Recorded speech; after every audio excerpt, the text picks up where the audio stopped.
Hey, what's up mga kaballers? Maligayang pagbabalik sa aking channel. Halina't pag-usapan natin ang balitang DeAndre Ayton nasa Warriors na at ang balitang Anthony Edwards masaya daw na makakampi si Kevin Durant. Tara na't pag-usapan natin yan dito sa Basketball Hotshots.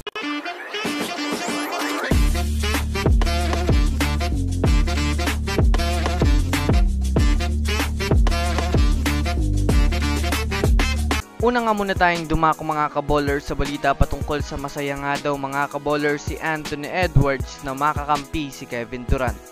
Nang nakaraang playoffs lang nga po mga kaballers nang makita natin ang naging bakbakan ni Anthony Edwards at Kevin Durant.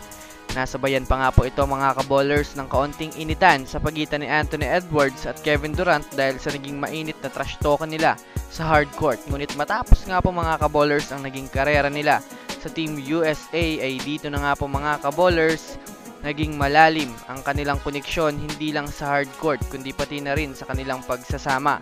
Kaya inamin nga po mga kaballers ni Anthony Edwards na naging masaya nga daw siya mga kaballers dahil nabigyan nga daw siya ng pagkakataon na makakampi itong si Kevin Durant. Inamin niya rin nga po mga kaballers na matagal na siyang fan ni Kevin Durant kaya napakahalaga talaga mga kaballers sa kanya na magkaroon ng oportunidad na pagsamahin sila sa iisang kupunan.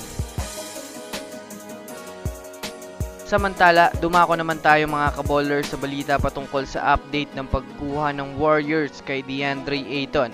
Sa naging desisyon nga po mga kaballers ng Portland Trail Blazers na i-trade na si DeAndre Ayton ngayong off-season, ay dito na nga po mga kaballers uminit ang usap-usapan na sa Warriors na nga daw babagsak itong si DeAndre Ayton dahil para nga po sa kaalaman ng lahat, Warriors nga po ngayon ang team na nangangailangan ng big man. Bukod pa dyan, matagal na rin naman nga pong itinutulak sa Warriors itong si DeAndre Ayton mula nang nasa Phoenix Suns pa siya. Kaya kung susumadayan nga natin mga kaballers, hindi na nga po bago sa Warriors ang trade kay DeAndre Ayton. Ayon nga po mga kaballers sa pinakabagong impormasyon na lumabas ngayon, mayroon na nga daw pag-uusap ang Warriors at Blazers patungkol sa trade ni DeAndre Ayton sa Warriors ayon kay Team Kawakami. Ngunit wala pa naman nga daw itong deal mga kaballers at kailangan pa lang ng Warriors gumawa ng package o trade package para maibigay na ng Blazers itong si DeAndre Ayton. Ano sa tingin nyo mga kaballers? So that's it for today's video mga kaballers. Yan lang ang ating pag-uusapan sa ngayon. Pindutin na ang subscribe and hit nyo na rin ang notification bell para sa mga susunod na updates sa mundo ng basketball. Again, this is Basketball Hotshots. Thanks for watching.